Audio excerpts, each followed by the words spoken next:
Who killed 5 people for sure, and possibly many more in Central California in late 1968 and 1969, and then taunted the entire Bay Area with letters sent into the press revealing details of the crimes only the killer would know, threats of more violence, strange ciphers that if decoded would allegedly reveal the murderer's identity? Someone killed and killed again and again, all the while daring the police to discover their identity. Someone taunted an entire city for several years and then, just as mysteriously as they announced their presence, disappeared. Who is the Zodiac Killer? Will we ever know? Today, I present the details of the 5 murders we know he committed, details of a few other crimes he may have committed, examine the letters and ciphers he sent into the Bay Area press, and look at the most likely suspects. And then I make my guess as to who I think did it. And you can make yours. Murders, mystery, and a city that lived in fear. All that and more on today's taunting, threatening, and terrible Timesuck. You're listening to Timesuck.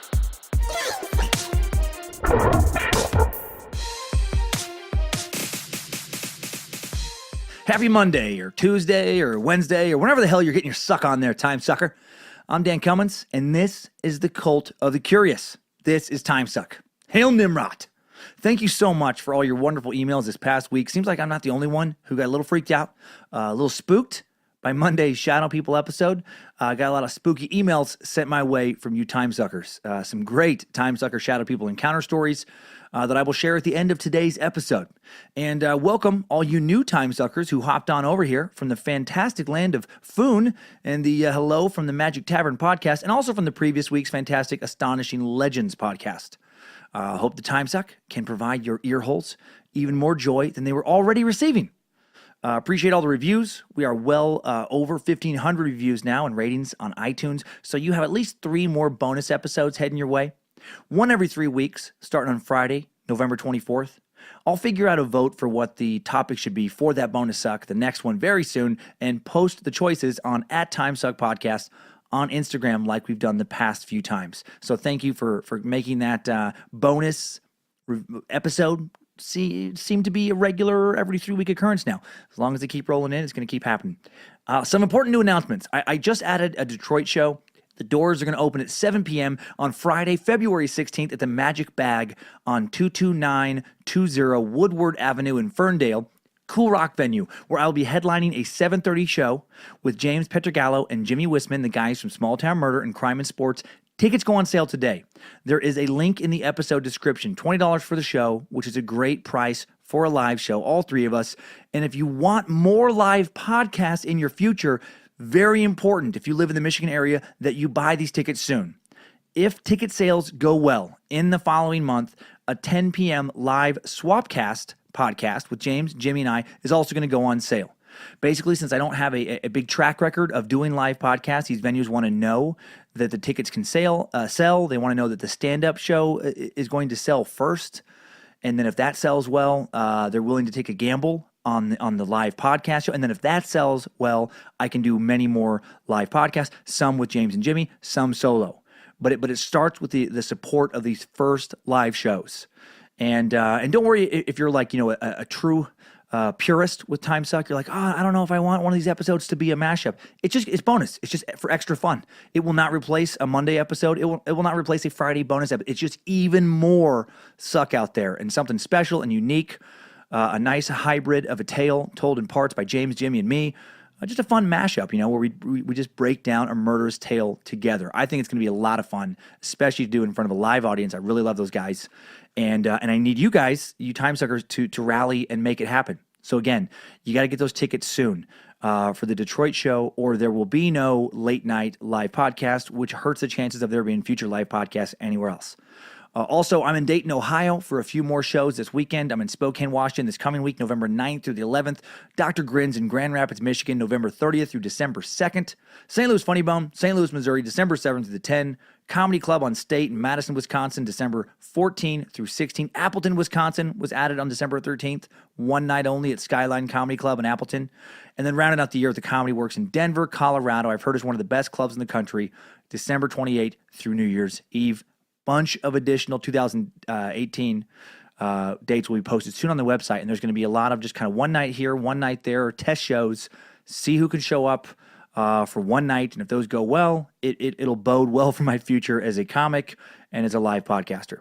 So come to the shows. All right, now enjoy this suck in your ear holes right now on the Zodiac Killer. Okay, so the tale of the Zodiac starts, for sure at least, in late 1968 and lasts until the early 1970s. So we will start our tale in late 68, and we will march through a series of murders and cryptic messages before we break down who I think may have done it with a little Timesuck timeline. Strap on those boots, soldier. We're marching down a Timesuck timeline.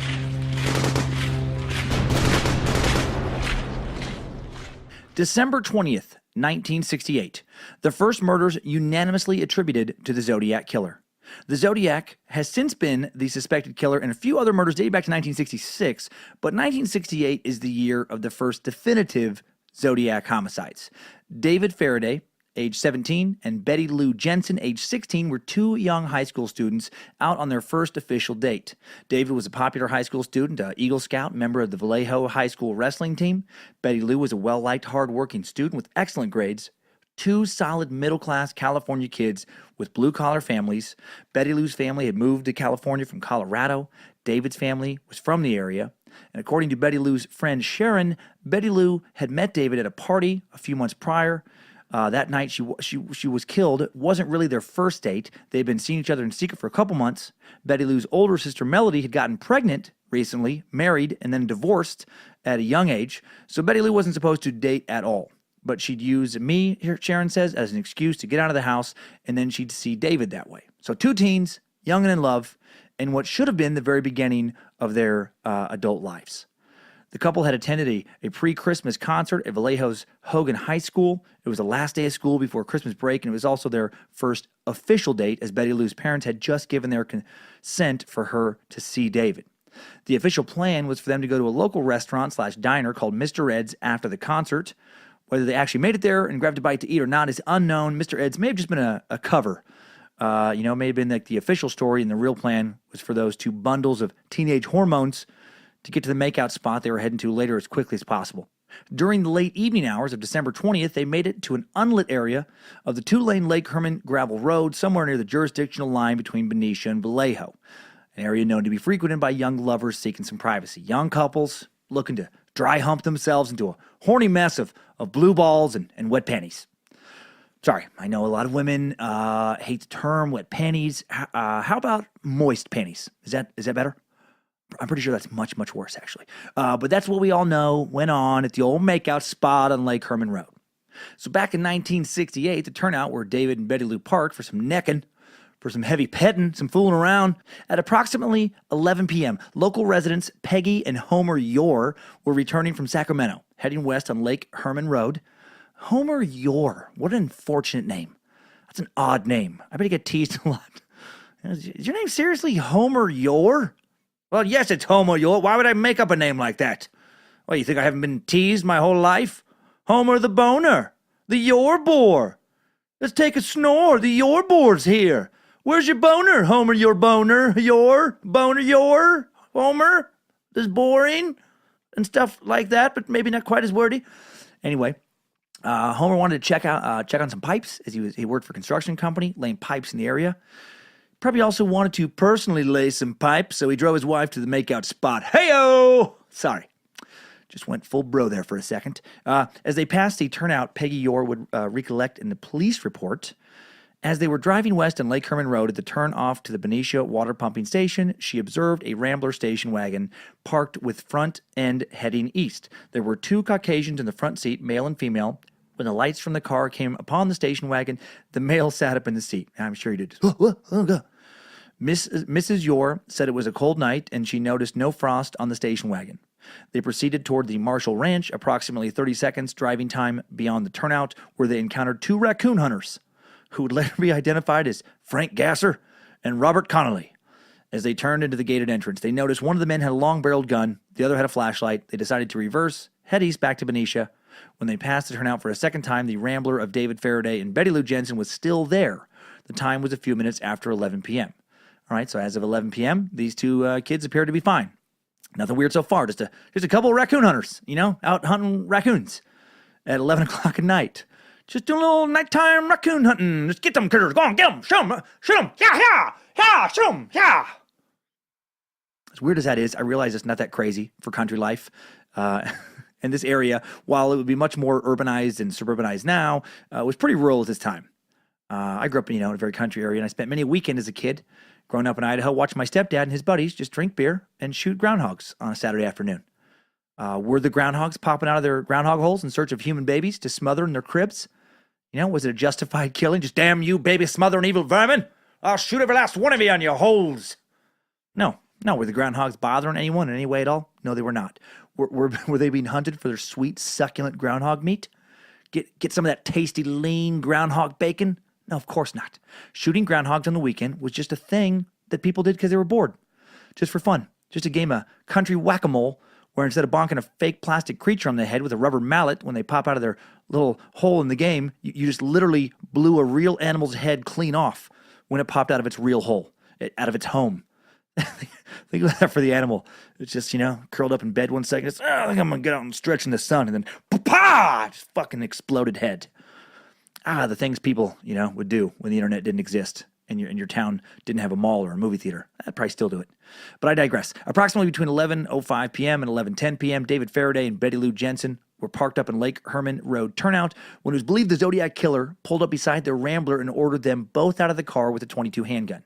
Firing off at least 2 warning shots that struck the Rambler, one bullet shattered the rear window lodged in their left rear wheel well, while the second bullet struck the headliner of the vehicle. Betty Lou is thought to have exited the passenger side of the Rambler, followed by David Faraday. What follows is subjective, but we do know that David Faraday was shot through the lower portion of his left ear, causing a fatal brain injury, and fell to the rear of the vehicle. Betty Lou Jensen, apparently fearing the worst, either made a desperate attempt to flee or was ordered to run by her killer. Whatever the case, she was gunned down by 5 bullets to the right side of her back, succumbing at about 33 feet from the right rear of the Rambler and falling backwards. Minutes after the murders, at approximately 11:20 p.m., both victims were discovered lying on the gravel turnout by passing motorist Stella Medeiros. She had left her ranch situated 1.5 miles west of the Lake Herman Road turnout only minutes earlier, then raced off towards Benicia at high speed to alert the police. She eventually ran into Captain Daniel Pitta, who would recall arriving at the Lake Herman Road crime scene at roughly 11:28 p.m. Stella Medeiros detailed her recollections on page 19 to 20 of the official police report for this incident. She states that no cars were going in either direction while she was on the road. When she arrived at the scene, headlights picked up the car and she observed a boy, and he had looked like he had fallen out of the open door. The girl was lying on her side, facing the road. She had a purple dress on and looked well dressed. She saw only one car at the scene. It looked like a Rambler, grayish in color. It had a chrome rack on top. She states she drove 60 or 70 miles an hour en route to Benicia to report the incident. When she saw the police car, she honked her horn and blinked her lights to attract the attention of the police officers. When police arrived, David was still breathing and Betty Lou Jensen was not. David was rushed from the scene and then pronounced dead on arrival at the nearby Vallejo Hospital at 12:05 a.m.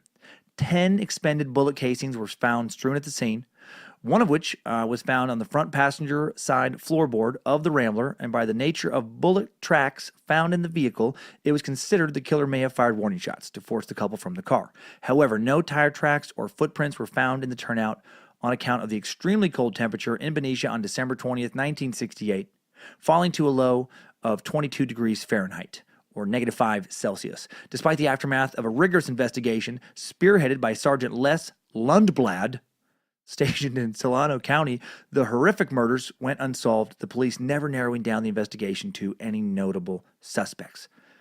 Again with the names, Les Lundblad. Is it just me, or is that also an unfortunate name? It doesn't paint a picture of someone on top of their game, right? Like a kid saddled with the name of Les Lundblad.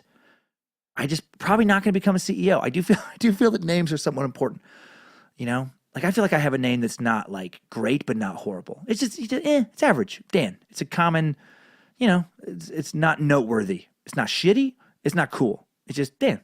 Okay. And then Cummins, maybe kind of on the shitty side because because of the cum reference. You get a lot of that with the last name of Cummins. So you love junior high jokes. But again, people grow out of that, and it's like a weird sound, but Lundblad, less Lundblad. Like, which sentence feels more accurate? Ladies and gentlemen, the 1969 recipient of the Nobel Peace Prize for Advancement in Molecular Biology, Les Lundblad. Or, ladies and gentlemen, a word from the Benicia Elks Lodge, number 47, semi-annual canned food drive committee, Sergeant of Arms, Les Lundblad. You decide. Various lines of motive were considered in the initial Zodiac killings, including jealousy, with Lundblad checking reports that included David Faraday clashing with another youth over Betty Lou Jensen on the Wednesday before the murders. Pretty typical, young lover stuff, high school stuff. Crime scene investigators felt that David Faraday may have fought back against his attacker, but nothing ever came from the investigation. And at this point, the mystery man known as the Zodiac Killer had not announced his presence in taking credit for the murders. July 4th, 1969. The second confirmed attacks. Shortly before midnight, Darlene Elizabeth Farron, 22, and Michael Renaud Mazzot, 19, pulled into the parking lot of the Blue Rock Springs Park in Vallejo, approximately 6 months and 4 miles apart from the Lake Herman murder site. Darlene was a married waitress with a young daughter working at nearby Terry's Waffle Shop. She was, shall we say, vivacious. She was married for the second time, but known around the time of her murder to be dating a lot of young men in the area, like a considerable amount, including Michael. This was 1969, though, so maybe not as scandalous as it would be now. And I don't say this to do any kind of what is, now become known as slut shaming. By the way, I just include this detail of her promiscuity because it'll come up again later in this story. We'll get back to one of these men later. Darlene actually may be the best key to finding the true identity of the Zodiac. If only she would have lived. She's like the one victim where people think later, like through interviews, maybe could have, positively identified the killer. Anyway, years after her murder, her sisters Pam and Linda would talk to various reporters about the belief that one of the men she was dating is who killed her. Like I just said, apparently she had a stalker. However, that's according to the sisters. However, no one told the police about the stalker during the initial investigation, which is a little troubling. Like, why would you wait when your sister had just been murdered to give important clues to help catch her attacker? Sadly, her sisters may have just wanted to exploit all the interest in the Zodiac Killer that would come, in the subsequent years after her death to kind of gain attention for themselves. I don't know. Maybe they just weren't thinking clearly. Her sisters didn't exactly seem to have their shit together, and Pam in particular would end up on a lot of those kind of tabloid shows like Geraldo, Sally Jesse Raphael, Jerry Springer type programs, making all kinds of wild claims about the Zodiac Killer and what she claimed she knew that she somehow didn't know back after the crime actually happened. Like Darlene was part of a satanic cult, all kinds of weird shit. Nevertheless, we are going to come back to Darlene's story later and about some of these possible men, one in particular that may have been the killer. So back to July 4th with Michael and Darlene. Michael knew both Darlene and her husband. This one weird interview on a documentary I watched, he talks about like being buddies with the husband, but also dating Darlene. So, okay. Doesn't make sense. That wouldn't work in my household. That doesn't add up for me, I'm not gonna, have my wife sleeping with some dude and know about that. Like apparently this guy claimed, and also just be like, you know what? Yeah, he's fucking my wife, but that's okay. That's the glass half empty way to look at it. The glass half full is, he comes around and he helps with the chores. I took the garbage out last night. He mowed the lawn last week. Yeah, he bangs my wife a couple times a week, but he also is always showing up for poker night on time. So that's the positive. I don't know. But anyway, this Michael, he knew both Darlene and her husband. In fact, he and his brother had recently helped Darlene and her husband paint some rooms in the house, part of a house painting party, which I have heard of before, this story. It always sounds terrible. Like if you're not familiar with a house painting party, it's a, party, quote unquote, where in exchange for beer and pizza, you exploit a bunch of your friends into helping you paint your house instead of doing it yourself or paying someone to do it. And if you're throwing one of these parties, I feel like there's a decent chance you're an asshole. And it sounds like Darlene invited over a bunch of dudes she was either banging or had banged or was leading to believe, making them feel like that she may bang them in the future, and then to help paint her place. And her husband was there too. Again, how fucking awkward. This guy is like the definition of a cuckold. Just this poor cuckold, just at this party, I can just imagine, hey, baby, this is Steven. He's the mechanic who fixed my car for free last week. Remember, you thought that was weird. He just, he fixed it for free. I like your jeans, Steven. Is that a roll of quarters in your pocket? Or have you been looking at my skirt while you've been holding my ladder for painting? Oh, you tomcat. Baby, this is Michael. He lives down the street, wanted to come paint our place for hours, just for fun. I guess he's just friendly and real good with his fingers. He plays guitar or something. He strums something. Ain't that right, Michael? Oh. And baby, this is Donnie, James, Lee, Ronald, and Jamal. Remember when I came home a few weeks ago with my hair messed up and a few bruises on my legs and I was pregnant? Well, these are the guys that took me to the abortion clinic after we played some basketball and all showered up together at the YMCA. And baby, this is John, Lucas, this is Fong, Paco, Andre, Silvio, Thor. This is Nathan, Nathan's father Jack, Zeke, Zeke's cousin Jimmy, Arlo, Mikhail, Junior. I volunteered to judge a pocket pool tournament, and well, yeah, you get the idea. Anyways, at least according to interviews later, Michael was convinced that Darlene was going to leave her husband and marry him. Quite the charmer, this Darlene. She apparently cast a pretty powerful spell. Michael also claimed that his twin brother, Steve, was also dating Darlene. I mean, for fuck's sake. Michael and Darlene, just like David and Betty Lou before them, had plans to visit Mr. Ed's diner and also chose to skip it and head to another lover's lane. Man, if only Mr. Ed's would have had better food. All these people might actually have went there and eaten instead of just using it for a cover and still be alive. While sitting in a parked car at the Blue Rock Springs Park parking lot, some local teens set off some firecrackers, startling Michael and Darlene. Scene's laid out pretty well, actually, in the 2007 movie Zodiac, starring everyone. It's actually a really good movie, really long, about 2.5 hours. Stars Jake Gyllenhaal, Mark Ruffalo, Robert Downey Jr., Anthony Edwards, remember him from ER? Brian Cox, Chloe Sevigny, Dermot Mulroney. Such a good cast. Dermot's one of those guys where it's like, you might not recognize the name when you see his face. You're like, oh yeah, I fucking love that guy. 89% approval on Rotten Tomatoes as well. Well, anyway, the firecracker pranksters, they take off, leaving the couple alone for a moment in the parking lot. Then a few others, cars come and go.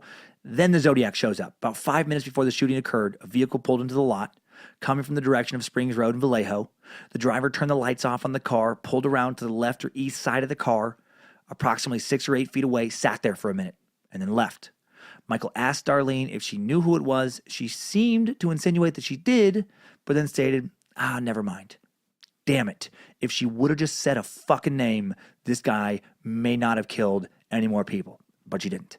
According to Michael, approximately 5 minutes later, the same brown car, thought to be a Chevrolet Corvair, Ford Mustang, returns. This time draws up to within 10 feet of the rear of their car, slightly to the right side. Only this time, the lone driver exits the vehicle, carrying what Michael described as a high-powered flashlight, the type you carry with a handle, and although not known at the time, was in possession of a 9mm Luger. Then he casually approached the couple's car, believing the person to be a policeman. Because of his demeanor, because of the light, Michael reached for some personal identification, at which point the man raised the gun and without uttering a word, fired 5 rounds at point-blank range through the window, striking Michael and Darlene several times each.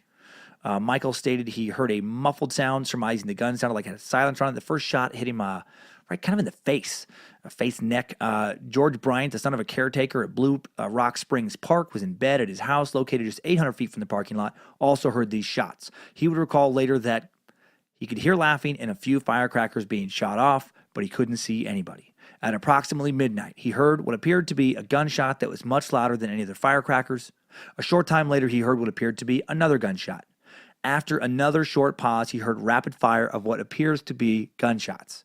He then heard a car taking off at super speed and it burned rubber and was squealing its tires as it sped along the road. He wasn't sure of its direction of travel. He didn't check as it was the 4th of July and thought it was just somebody celebrating. Well, the fact that George Bryant seemingly heard gunshots tends to negate the premise that the weapon had a silencer or suppressor attached, the more reasonable suggestion being that Michael, Mazzot, was just temporarily deafened by the first gunshot so close to his head.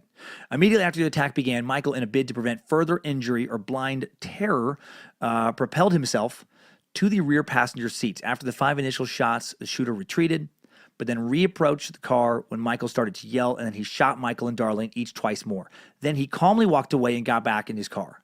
Michael stated he grappled for the outside door handle and fell out onto the Blue Rock Springs car park, at which point the shooter fled at a high rate of speed from the scene in the direction of Vallejo and Springs Road. A short time later, 3 other 4th of July revelers showed up, saw Bloody Michael sitting outside his car, quickly found a phone, reported the attack to the police. Richard Hoffman and Ed Rust were two of the first responding officers that night. When Ed Rust arrived, he noticed Hoffman tending to Michael Mazzot, who was lying on his back on the ground by the open door of the car. Darlene Farron was observed motionless behind the steering wheel of the car. Ed Rust tried to ask Darlene Farron what happened. She was still alive. She did mumble something, but he could not distinguish what she said. She just wasn't able to speak clearly due to the severity of her injuries. Both were rushed to the hospital, but despite Darlene Farron receiving extensive cardiopulmonary resuscitation from the ambulance crew that night, she finally succumbed to her multiple injuries. Sadly, Darlene Farron was pronounced dead at 12:38 a.m. upon her arrival at the hospital. Miraculously, Michael Mazzot, who took the initial brunt of the cold-blooded attack, survived and was later at his bedside able to give a description of the killer to investigating detective Ed Rust, stating he was a heavyset man standing about 5 foot 8 inches tall, beefy build, but not like blubbery fat. That's his words. I love. But he was beefy but not blubbery. Possibly 195 to 200 pounds, short curly hair, light brown, almost blonde. He added that the man was not wearing glasses, but stressed that his assailant did possess a particularly large face. On July 5th, at 12:40 a.m., approximately 40 minutes after the attack, a call was received from a phone booth at the gas station of Springs Road in Tulum, close to Farron's home, where the Zodiac Killer made his presence known, claiming responsibility for the attack at Blue Rock Springs Park and also the previous Lake Herman Road murders. The police dispatcher who took the call in the early hours of July 5th, 1969, was 26-year-old Nancy Slover. She was to become one of only 3 people to speak directly to the Zodiac Killer. Nancy Slover described his voice and tone as though he was mocking and taunting her for shock value, claiming it worked. The caller spoke the following words in a monotone, rehearsed fashion. "I wish to report a double murder. If you will go 1 mile east on Columbus Parkway to a public park, you will find the kids in a brown car. They have been shot by a 9mm Luger. I also killed those kids last year. Goodbye." He had like some weird sing-songy goodbye. For the first time, the man who'd become known as the Zodiac Killer had spoken with authorities. Sadly, this call was never recorded, as police dispatcher Nancy Slover did not have the equipment at her disposal to record incoming calls at the time. And if only technology had been a little more advanced back then, there would be no Zodiac mystery today. The main reason the Zodiac murders remain unsolved is because of the era the crimes took place in. Had this happened today, the Zodiac's call would have been blasted out, would have been recorded and then blasted out by news outlets across the country to hear on TV, radio, the web, and odds are someone would recognize the voice. Someone would recognize the cadence, and there'd be a tip. But this is 1969, and it didn't work out that way. Also, knowing what we know about human memory now, knowing that Nancy Slover, the police dispatcher, attempted to talk over Zodiac to acquire details and didn't immediately write down this message after receiving it. At best, this quote is just kind of close to verbatim. It's close to it's like a paraphrase of what was actually said. Best to her best memory, that's what was said. On July 31st, 3 separate letters were mailed by the Zodiac Killer to 3 different Bay Area newspapers. This is the first time that investigators at this time know that he actually sent something to the press. Later we'll come up against some previous incidents where whoever the Zodiac Killer was, may have actually sent some things in back in 1966. There's a good possibility that he did, but this is the first for sure letters. And they were sent to the Vallejo Times-Herald, the San Francisco Chronicle, and the San Francisco Examiner. And the letter to the Vallejo Times-Herald stated, "Dear editor, I'm the killer of the 2 teenagers last Christmas at Lake Herman and the girl last 4th of July. To prove this, I shall state some facts which only I, plus the police, know. 1. Brand name of ammo, Super X. 2. 10 shots fired. 3. Boy was on back feet to car. Boy was on back feet to car." That makes way more sense than the way I read it at first. He was on his back feet. Apparently there's a 4-legged boy. 4. Girl was lying on right side, feet to west. 4th of July, girl was wearing patterned pants. That's the first one in that crime scene. 2. Boy was also shot in knee. 3. Brand name of ammo was Western. Here is a cipher. This is part of 1. And I'm reading this as he wrote him. Like he doesn't spell that well, and he adds words in weird places. So that's why it sounds kind of fucked up, because that's the way he wrote it. The other 2 parts have been mailed to the SF Examiner Examiner plus the SF Chronicle, I want you to print this cipher on your front page by Friday afternoon, August 1 through 6/9.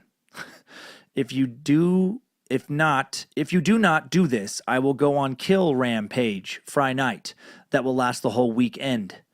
I will cruise around and pick off, I'm assuming, all stray people or couples that are alone, then move on to kill some more until I have killed over a dozen people. And then the letter is signed by this symbol that would become known as the Zodiac symbol. It's like a vertical line intersected by a perfectly perpendicular horizontal line of roughly equal length, and intersecting each other at the line centers. And then there's a circle encompassing this intersection. It's like a crudely drawn gun target is what it reminds me of.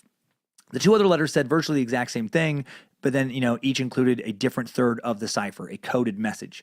These coded messages are kind of what the Zodiac would become, I guess, most famous for. A grid of letters, astrological signs, symbols, geometric shapes, worked into a code only the Zodiac knew, but one that, theoretically could be cracked, and some would be cracked. All three papers published letters that week, although not all published them on the front page. The Chronicle published its third of the cryptogram on page 4 of the next day's edition. An article printed alongside the code quoted Vallejo Police Chief Jack E. Stiltz as saying, "We're not satisfied that the letter was written by the murderer," and they requested the writer to send a second letter with more facts to prove their identity. Despite not getting front page treatment, the threatened murders did not happen. The Zodiac did, however, send another letter on August 4th. August 4th, the Zodiac sent the following letter to the San Francisco Examiner. The first letter he identifies himself in as the Zodiac. "Dear editor, this is the Zodiac speaking. In answer to your asking for more details about the good times I have had in Vallejo, I shall be very happy to supply even more material. By the way, are the police having a good time with the code? If not, tell them to cheer up. When they do crack it, they will have me. On the 4th of July. I did not open the car door. The window was rolled down already. The boy was originally sitting in the front seat when I began firing. When I fired the first shot at his head, he leaped backwards at the same time, thus spoiling my aim. He ended up on the back seat, then the floor, and back, thrashing out very violently with his legs. That's how I shot him in the knee.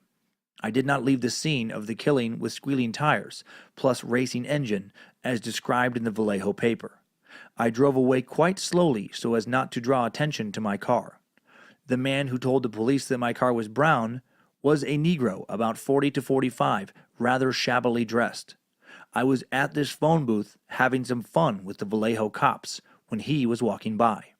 When I hung the phone up, the damn thing began to ring, and that drew his attention to me and my car.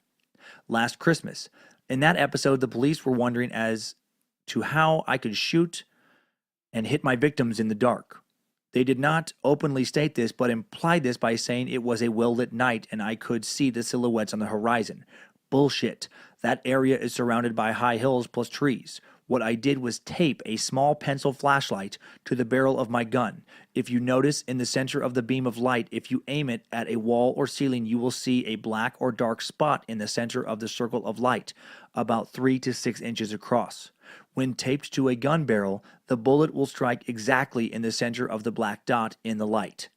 All I had to do was spray them as if it was a water hose. There was no need to use the gun sights. I was not happy to see that I did not get front page coverage.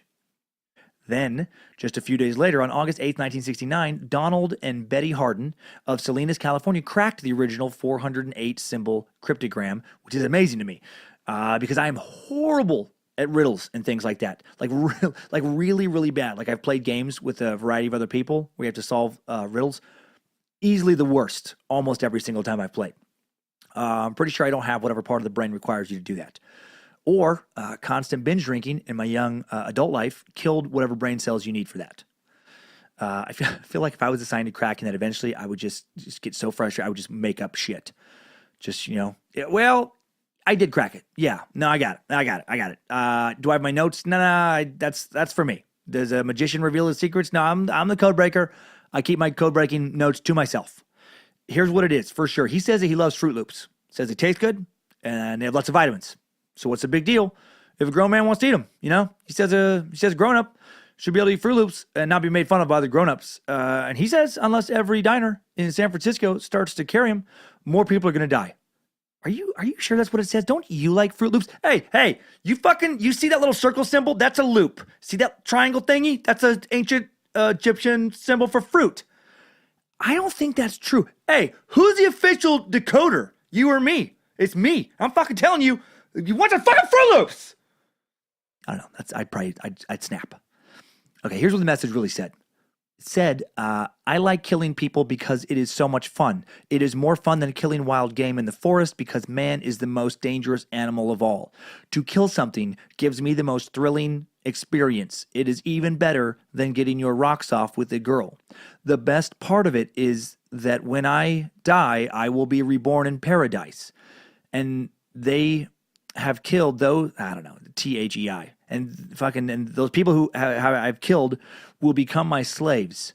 I will not give you my name because you will try to slow down or stop my collecting of slaves for my afterlife. And again, it's like full of misspellings. That's why my pauses are there. And then there were 18 additional letters at the end that either just haven't been deciphered or are just complete, absolute gibberish. It's just part of what made these messages tough to decode is that while the Zodiac killer did know how to code a message, it wasn't just nonsense. I mean, there was a code, somebody cracked it. He just he's a terrible speller. So that probably makes it very hard to decode when some of the words you're going to be decoding the symbols into are not actually real words. Tons of misspellings. Okay, September 27th, 1969, the Zodiac kills again. I consider this to be his most disturbing attack. This afternoon, 20-year-old Brian Hartnell ran into an old girlfriend, 22-year-old Cecilia Shepard, and suggested they drive to Lake Berryessa, a scenic reservoir about 45 minutes east of Napa, not far from the Pacific Union College where they were both students. They found a secluded spot next to the water's edge, spread out a blanket so they could relax and catch up. That's how the article describes, so they could catch up, quote unquote. I love how all the news reports from these killings back then refer to these romantically linked young couples heading out to secluded makeout spots in isolated areas to either like talk or catch up. They're just trying so hard to be proper. They weren't catching up. They were knocking it out. You catch up over coffee with other people around. When you're young and you have roommates, or still live with your parents, you head out to a secluded area to fuck. I think laying a blanket out in the woods, out in a secluded area of woods, was the late 1960s versions of today's Netflix and chill, right? I used to invite girls over to watch a movie alone at my place, and the intention was never to quietly talk or catch up or watch a movie. Anyways, Cecilia Shepard, Brian Hartnell were enjoying a picnic area, knocking it out at a remote location on Lake Berryessa called Twin Oak Ridge. It was a little before 6 p.m. when Cecilia noticed a man in the distance acting strangely. Shortly thereafter, the man snuck behind a tree, and when he emerged, he was wearing a costume with a hood and a long bib. Prominent on the front was the now famous symbol used as a send-off in the Zodiac letters. It was all black. The hood and the bib with this Zodiac symbol on the front. I believe it was white. In the later police sketches outfit, it looked like an old hangman's hood, like an executioner kind of mask. Super creepy. Like when you see a man dressed like this heading towards you with a gun, especially, a good part of you has to know there's zero chance you're talking your way out of whatever's coming up. You know that at the very least, an extreme amount of violence is in your future. And you know that most likely they're trying to kill you. You have to know that. So the man in the creepy black hood approaches the couple, aims a gun at them, claims to be a recent escapee from some Montana prison, I think somewhere around Lincoln, Montana, needed money to get to Mexico. Brian offers the man his wallet. The intruder is not interested. Instead, he pulls some clothesline from his pocket and demands that Cecilia tie Brian up. When she was finished, he used the clothesline to bind her as well, and then he hog-tied both of them. And if you don't know what that is, it's when you have your hands tied together behind your back, you then have your feet tied together, and then your hands tied to your feet behind your back. You can Google hog-tied, but be careful where you are when you Google it and who's around. I did it at a coffee shop when I was doing my research, and almost nothing but porn sites came up. Do not do a Google image search for hog-tied in a public place unless you're very comfortable with everyone around you seeing images delivered by sweet Lucifina herself, sexy temptress of Timesuck. That siren doing her best to lure me away from my research and instead send me to places like kink.com, Pornhub, RedTube, hogtied.com. other places full of pictures of people doing something far more exciting and unusual with their day than I am. Apparently getting hogtied is super popular in the world of BDSM. I didn't quite realize that. And if I were going to do that, I'm going to say that I need to be the person doing the tying. Yes, I did look at some images. Of course I did. I'm not going to be the person being tied up. Holy shit, being hogtied has zero appeal for me. It's not that I don't even trust my wife, but it just doesn't sound fun at all. Like, especially when you get the gag ball put in your mouth. A lot of people in pictures had gag balls in their mouth. Like, what if you suddenly have to go to the bathroom real bad? How do you let anybody know that? How can you have a safe word if you got a gag ball in your mouth and you're fucking hogtied? That's a lot to sign up for, man. That's putting a lot of faith in your partner. What if you have gas all of a sudden? Like a lot of gas, you know? What if you get a cramp? Like, what if you get one of those weird bad cramps you get in your calf, the kind that wake you up in the middle of the night? What if in all the weird being twisted around and hogtied, you slip a disc in your back, right? And you gotta get a fucking muscle relaxer, go to the hospital. What if you just suddenly remember, wait a minute, why did I do this? I fucking hate this. This is a horrible idea. Please untie me. No thanks on hog time for me. Holy shit, though, I can't imagine the level of terror those two poor people felt that day. This armed, hooded dude claiming he just escaped from prison. This guy wearing an executioner's mask, fucking holding a gun. He has you hog-tied out in the woods. Man, what a buzzkill. Minutes earlier, you're getting it on with your old flame on a blanket by the water. Now this asshole shows up. Then, of course, it gets worse when the hooded man produces a long wooden-handled knife with a 10 to 12-inch blade. Then it gets way worse when he starts stabbing the shit out of you two repeatedly. Cecilia is stabbed 10 times. Brian is stabbed 6 times. Again, you can see this played out in the movie Zodiac, which seems to do a pretty good job of accurately portraying a lot of the details of the Zodiac killings.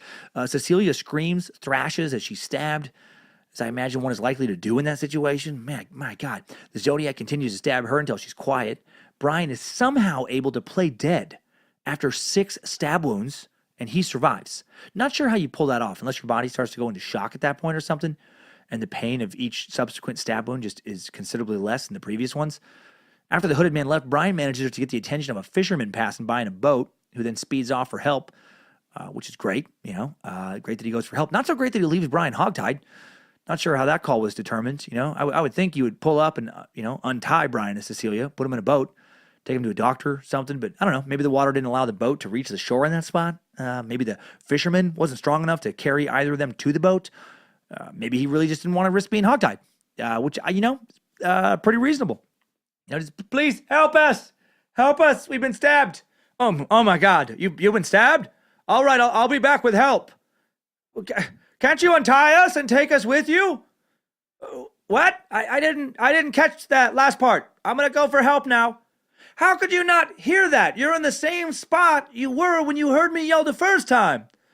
Okay then, can't hear you still. I'm taking off for help since that's what all I heard was that part. After the fisherman leaves, and then Brian / real life Superman manages to get loose from his ties and climb up towards the road from the shore, and he alerts a park ranger. No big whoop. It's not like he was hogtied, stabbed with a fucking foot-long knife 6 times or anything. The ambulance takes over an hour to arrive. Brian survived. Of course he did. It's not like Zodiac had kryptonite that would be necessary to destroy him. Cecilia actually was still alive when the ambulance arrived, also dying a few hours later. She was really tough as well, apparently, somehow not immediately dying from 10 stab wounds. When recovered in the hospital, Brian Hartnell described the attacker as heavyset, between 225, 250 pounds, about 5'8", 5'10", having brown hair. You can see the edges, inside the hood. This aligned with the description, provided by Mike Mazza. At the scene, police found a hand-scrawled message on the door of Brian's VW Carmen Ghia, which is an awesome vintage car, by the way. I didn't know about this model. Super slick-looking little two-door coupe. Man, much sexier and more masculine, in my opinion, than the Beetle. On the passenger door of this coupe was a message from the Zodiac. The message listed the dates of the 2 previous Vallejo killings attributed to the Zodiac, along with his new third date, third killing date. Near the car, police also found a size 10.5 shoe print that matched a military boot called Wing Walker.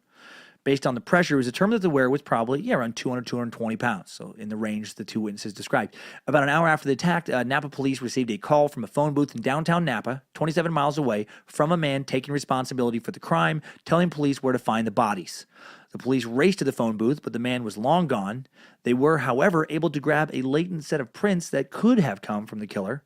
Officer Dave Slate took the call and heard the killer utter the words, "I want to report a murder," No, a double murder. They are 2 miles north of park headquarters. They were in a white Volkswagen Carmen Ghia. Then after a brief pause, said, I'm the one that did it, and hung up. No letter was sent to the press immediately following these killings. Nope. Instead, 2 weeks later, on October 11th, 1969, the killer struck again, this time right in San Francisco.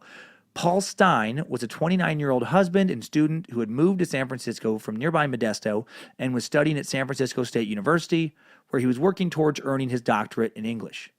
To pay for school, he worked nights at the Yellow Cab Company. At 8:45 p.m. on the evening of October 11th, Stein reported for work.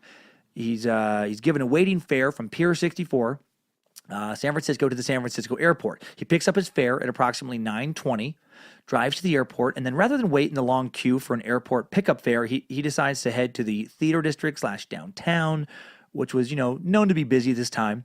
9:45, he receives radio dispatch at 500 9th Avenue. This address is in the Richmond district of San Francisco, about 3.3 miles from his current location, with a traveling time of about 13 minutes. As he heads to the new fair, Stein is hailed by a single male on foot who requested a destination of Washington and Maple Streets. Although this was not the most convenient direction for his previously planned destination for the pickup he has scheduled, it's close enough that he could deliver his new fare, cut across a few city streets, make it to the scheduled fair on 9th Avenue in a reasonable amount of time. So just before 10 p.m., Stein drives past Washington and Maple to Cherry Street to drop off this intermediary fare, stops his taxi, and then is immediately shot at point-blank range on the right side of the back of his head and dies instantly. Police arrive at the scene minutes later, and at 10 minutes after 10 p.m., he's pronounced dead on the scene. From a house on the opposite side of the street, 3 teenage eyewitnesses heard the gunshot, saw the subsequent details of the crime as the killer removed a rear section of, they saw the killer remove a rear section of the victim's shirt, saw him wipe down various parts of the taxi, including the driver's side compartment, the exterior right front passenger portion of the car, the external driver's side door handles. Soon after he does this, the teenagers ring the police. Their call came in at 9:58 p.m. However, crossed wires or misinterpretation of the telephone call or basic racism caused the radio operator to unfortunately inform patrolmen to look out for a black male, which would ultimately benefit the murderer just a few short minutes later and in what would turn out to be the best chance the police would ever have of capturing the elusive Zodiac killer. When the first police officers arrived in the area, officers Donald Falk and Eric Zelmans observed a heavyset white male, approximately 5'10", 35 to 45 years old, roughly 200 pounds, walking near the intersection of Jackson and Maple Street, and they didn't question him due to the description mix-up. Little racial profiling lets the Zodiac killer just fucking walk away. Damn it. The officers respond to what they thought at the time, or are responding to what they think at the time is an assault and robbery of a taxi. They don't realize it's a murder, and they certainly don't realize it's one committed by the Zodiac killer. Well, on October 13th, the Zodiac sends another confession letter and a piece of a blood-stained shirt to the San Francisco Chronicle, saying, "This is the Zodiac speaking. I am the murderer of the taxi driver over by Washington Street and Maple last night. To prove this, here is a blood-stained piece of his shirt. I am the same man who did in the people in the North Bay area. The San Francisco police could have caught me last night if they had searched the park properly, instead of holding road races with their motorcycles, seeing who could make the most noise. The car drivers should have just parked their cars and sat there quietly waiting for me to come out of cover. School children make nice targets. I think I shall wipe out a school bus some morning. Just shoot out the front tire, then pick off the kiddies as they come bouncing out." Wow. Well, the park the killer referred to is likely a wooded area of the Julius Kahn playground, an area investigators did search, but not as thoroughly as they probably could have. They clearly did not find the killer there. A large search was conducted minutes after the killing, but by this time, investigators, once they were looking for the correct suspect description, it was probably too late. And, just because he said he was hiding there doesn't mean he was. He was known to lie a fair amount in his letters just to harass the police as well. So he could have noticed them looking in the park as he walked off and been completely out of the area. Anyway, the Zodiac's threat to assassinate school children terrifies kids and parents everywhere in the Bay Area, as it should have. Created a nightmare of security concerns for police and school officials. Whole city is scared in the fall of 1969. This sick motherfucker has killed at least 5 people in Central California in the past 10 months. Nearly killed 2 others. has now killed right in San Francisco proper, and he has been taunting local press and authorities about the murders for a little over 2 months. And no one has any idea who's doing it. Think about the level of paranoia going on right now. The police and papers are being bombarded with reports of someone thinking their neighbor is a Zodiac killer, or their coworker, or their brother-in-law. Crazy people are showing up at police stations claiming that they are the Zodiac killer. 2 years removed from being the heart of 1967's Summer of Love, it is now the fall of fear and paranoia. Armed men are escorting children to and from schools while patrol cars and even aircraft are following along and monitoring the surrounding area. Whoever did this was fucking loving it. Right, in late 1969, one man terrorizing millions. One man making the police look like fools, making reporters look like idiots. Must have been hard for the Zodiac to walk around at this time. Just a constant satisfaction and power and control boner just raging out of the top of his jeans. As media coverage of Zodiac's murderous plans increase and fears of a horrific ambush grow, local television station it becomes a setting for another chilling scene with the Zodiac.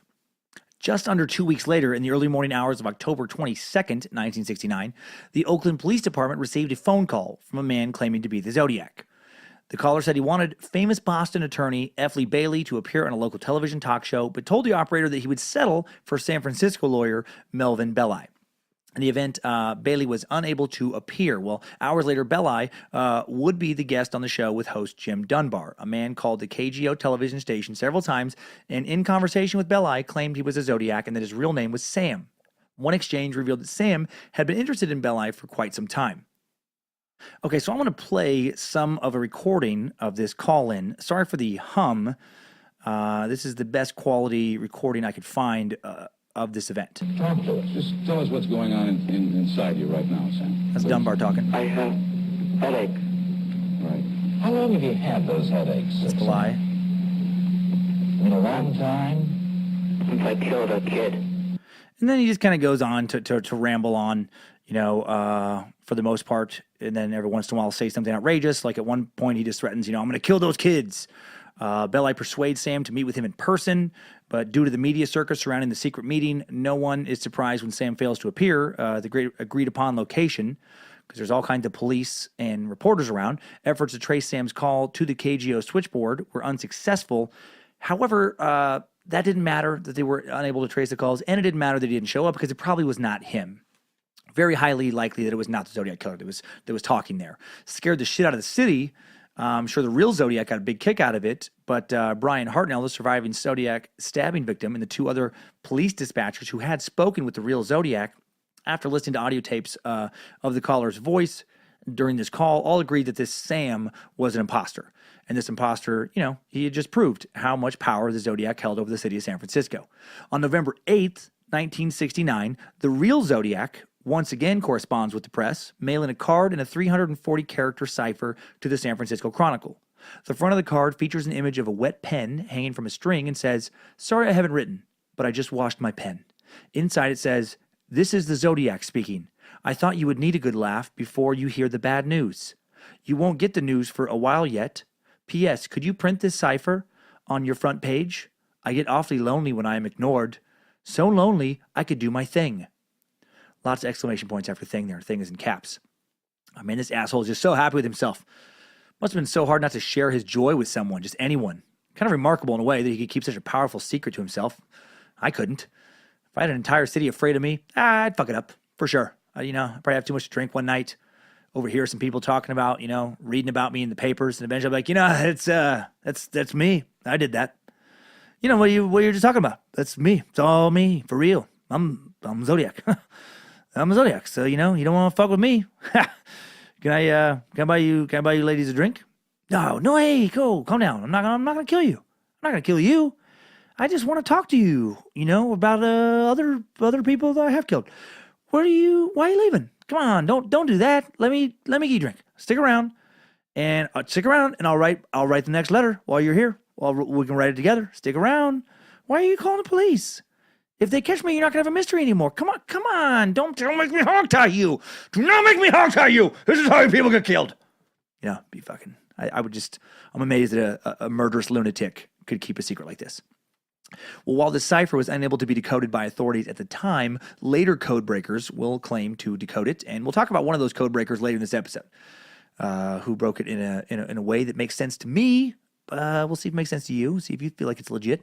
November 9th, 1969, day after that I just washed my pen card, the Zodiac sent a 7-page letter to the San Francisco Chronicle. It starts with, "This is the Zodiac speaking. Up to the end of October, I have killed 7 people. I have grown rather angry with the police for their telling lies about me. So I shall change the way the collecting of slaves. I shall no longer announce to anyone. When I commit my murders, they shall look like routine robberies, killings of anger, a few fake accidents, etc." And then he goes on to say the sketch artist's description of him is a disguise, and he only looks like that when he kills. He says he's never left a fingerprint because he wears transparent finger guards comprised of 2 layers of model airplane glue applied to his fingerprints. Talks about leaving false clues at crime scenes to throw off investigators because he likes, quote, needling the blue pigs. He talks about how close the police came to catching him after the taxi driver murder.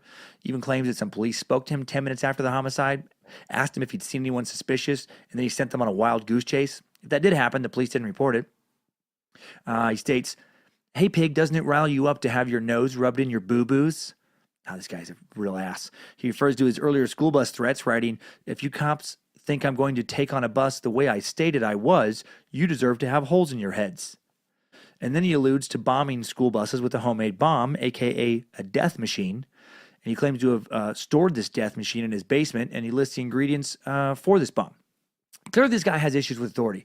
You get the feeling he enjoys fucking with the cops more than he actually enjoys killing people. And then on December 20th, 1969, the first anniversary of the Lake Herman Road murders, the Zodiac sends another letter, this one to the home address of prominent attorney Melvin Bly, the attorney he just spoke to that we heard. And he writes, "Dear Melvin, this is the Zodiac speaking. I wish you a happy Christmas. The one thing I ask you is this. Please help me. I cannot reach out for help because of this thing in me won't let me. I am finding it extremely difficult to hold it in check. I am afraid I will lose control and take my 9th and possibly 10th victim. Please help me. I am drowning. At the moment, the children are safe from the bomb because it is so massive to dig in, and the trigger mech requires much work to get it adjusted just right. But if I hold back too long from no 9, I will lose all control myself and set the bomb up. Please help me. I cannot remain in control for much longer." And then he signs it with a symbol and attaches another piece of taxi driver Paul Stein's bloody shirt to prove authenticity. Someone claiming to be the Zodiac had also called Bly's residence a couple days earlier on December 18th, claiming that it was his birthday. This detail of the birthday being December 18th is important and will come up again later when we talk about suspects. March 22nd, 1970, Kathleen Johns claims that her and her infant daughter are kidnapped by the Zodiac killer on Highway 132 near Patterson, California. Claims that her life was threatened for 2 hours, that she was finally able to flee, but this claim, while prominently included in the Zodiac movie, likely never happened. The Zodiac killer was not one to hang for a few hours with a victim and then just, let him get away. While Johns claimed publicly to have been threatened, police reports of the event do not back up this claim. And while the Zodiac killer would later claim responsibility for this incident in a future letter, he would also fail to provide any crime details that weren't already publicly available, like he had done with past attacks. So probably not a real Zodiac attack. On April 20th, 1970, the Zodiac killer sent another letter to the San Francisco Chronicle claiming 10 total victims and offering a cipher that supposedly revealed his name, but one that has never been solved.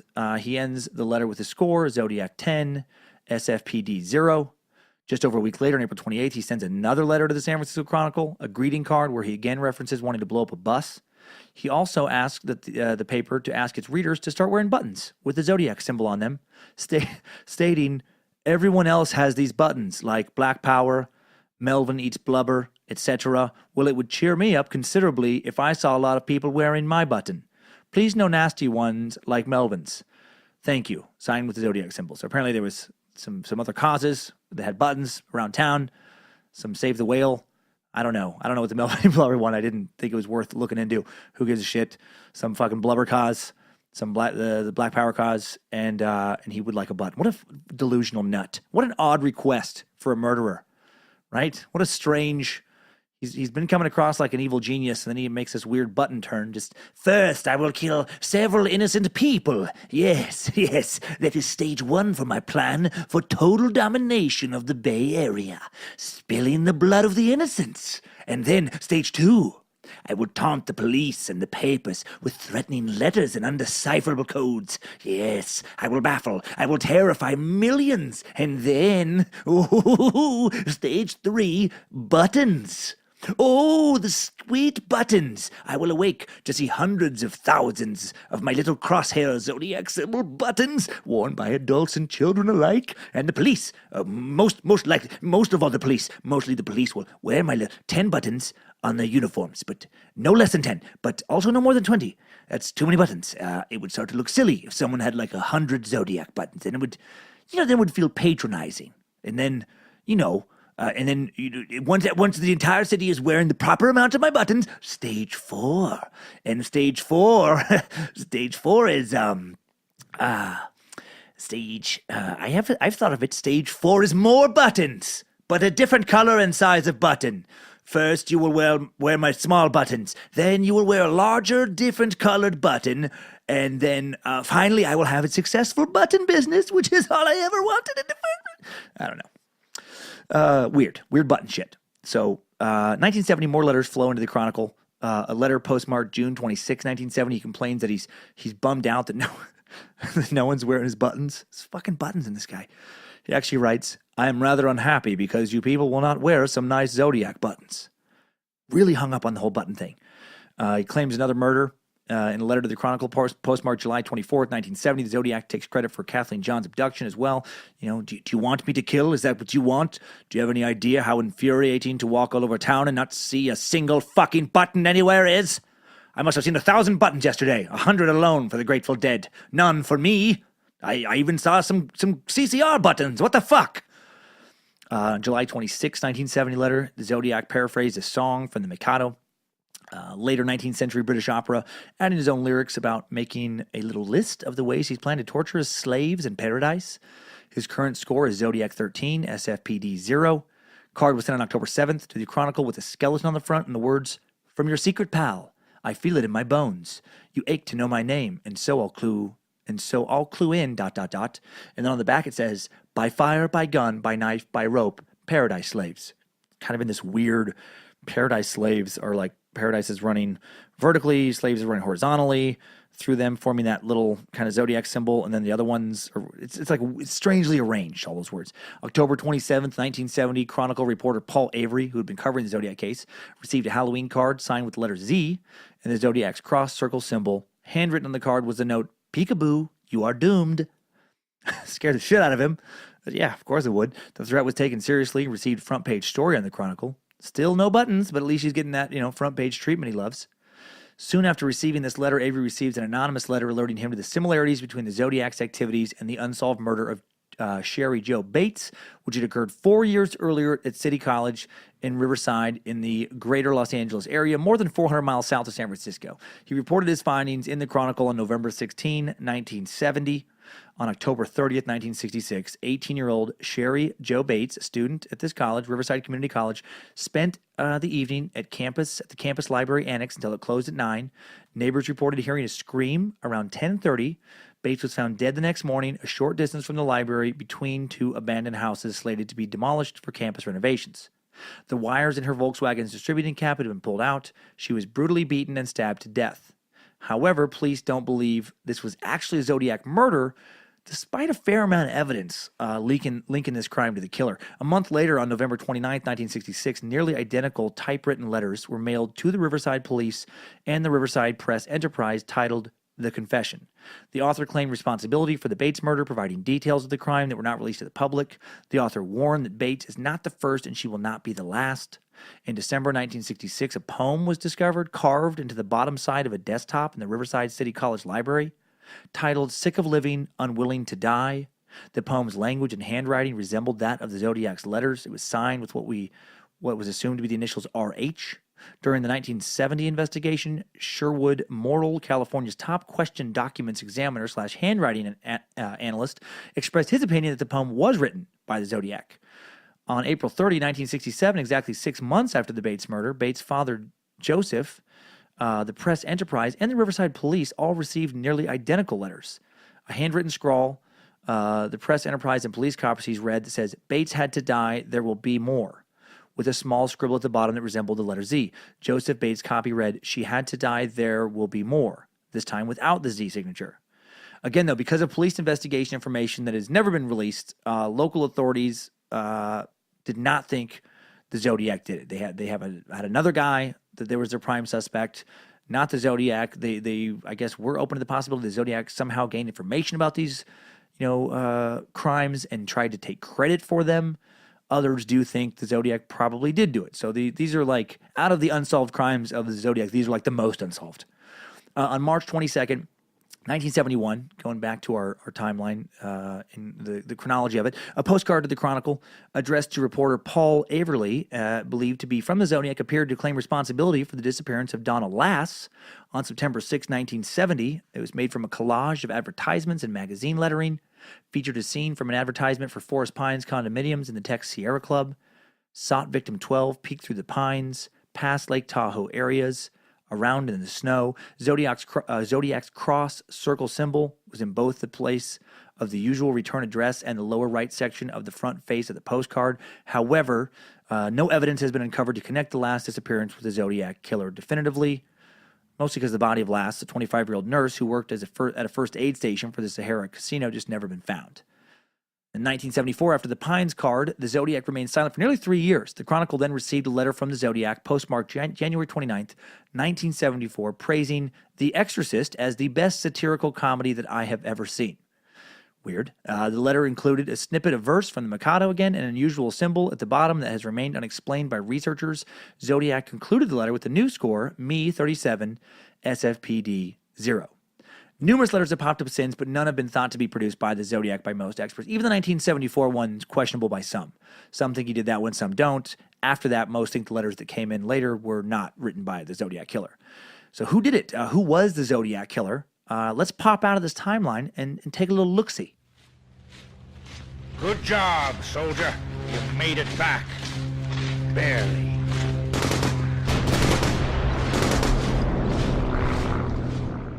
One suspect is the Unabomber. Not even kidding. The Unabomber has been suspected as being the Zodiac killer. I know it sounds crazy, but Ted Kaczynski, a.k.a. the Unabomber, did live in the Bay Area at the time of the murders. He was clearly homicidal. He wrote letters to the newspapers, as Zodiac did. There's even a website for his connection, the unizod.com. Bay Area detectives looked into this connection in the mid-90s. Kaczynski once signed a high school yearbook with a symbol similar to the Zodiac's, and the Zodiac also told one victim that he had resided in Montana near Lincoln, the town Kaczynski lived near when he was arrested in 1996. However, Robert Graysmith of San Francisco, author of the book Zodiac in 1986, Jake Gyllenhaal's character in the movie Zodiac, said the similarities are fascinating but undoubtedly purely coincidental, pointing out that witness descriptions of a paunchy Zodiac did not match the lanky Kaczynski, and the pop culture writing style of the Zodiac also does not match the Unabomber's terse, dry prose. And then there's Guy Hendrickson. In 2009, Deborah Perez stood on a busy San Francisco street corner proclaiming her belief at a little press conference that her father, Guy Ward Hendrickson, was the notorious Zodiac killer who plagued the San Francisco Bay Area with several murders. But investigation determined that the glasses did not belong to Stein. That's Kevin Jones determined that, an inspector in the San Francisco Police Department's Homicide Bureau. He said they're not Paul Stein's glasses, and added that he's still working on other leads that Perez provided him with during lengthy interviews earlier in the year. Leads ended up going nowhere, by the way. Deborah Guy Hendrickson's stepdaughter claimed Guy took 7-year-old Debbie along on some of his murders. And then those claims were just ruled out. The shit some people will do for attention, man, so weird. I don't know anything about Deborah other than what I've just told you, but I imagine she's the kind of person that's just so bored with her life that she somehow thinks it'll be fun and exciting to accuse her own stepfather of being a serial killer and then claim to be present during the murders. Just make it all up. Man, just get a fucking hobby, lady. Learn to play guitar. Get a lot of free time, apparently. Go on a cruise. Take some Zumba classes or something, you maniac. Then there's David Joseph Carpenter, a.k.a. the Trailside Killer. David was born and raised in San Francisco, looks somewhat like the sketch artist description of the Zodiac. He was the right age to fit the description. He was sentenced to 7 years in prison in 1960 for attempted murder, released 2 years before the Zodiac killings in the Bay Area. And then in 1988 was found guilty of killing one man and 6 California women, found guilty of raping several others. He's believed to have killed several more victims, and he, again, was in the Bay Area during the time of the Zodiac murders. He was also known to stalk his victims in California state parks, and he's currently still alive in the San Quentin prison. But his modus operandi did not match the Zodiac killings, and investigators looked into the connection and ruled him out. And then there's Andrei Chikatilo, the butcher of Rostov, who may have taken some trips to the Bay Area from Russia in his early 30s to attend, the time of the murders, to attend some workshops that were put on in the area on how to coach teen co-ed wrestling classes. I like to wrestle. Some wrestle for victory. I mostly wrestle for coming. I want to learn how Americans wrestle children. Maybe try and pin with aggressive thrusting pelvis, like I teach in private classes back in Rostov. Maybe they jerk limp cock through sweatpants during warm-up to focus mind, like I demonstrate in Russia. I do not know. Maybe I try and open the Bay Area button shop. Come to Chikatilo's Button Factory. Come for button. Stay for tears. Shed over limp, shameful headcock. Okay, Chikatilo was not a Zodiac suspect. I'm just still having fun mocking his voice and impotence. Rick Marshall was a real suspect. No hard facts tie Rick to any of the killings, but there's a lot of circumstantial evidence.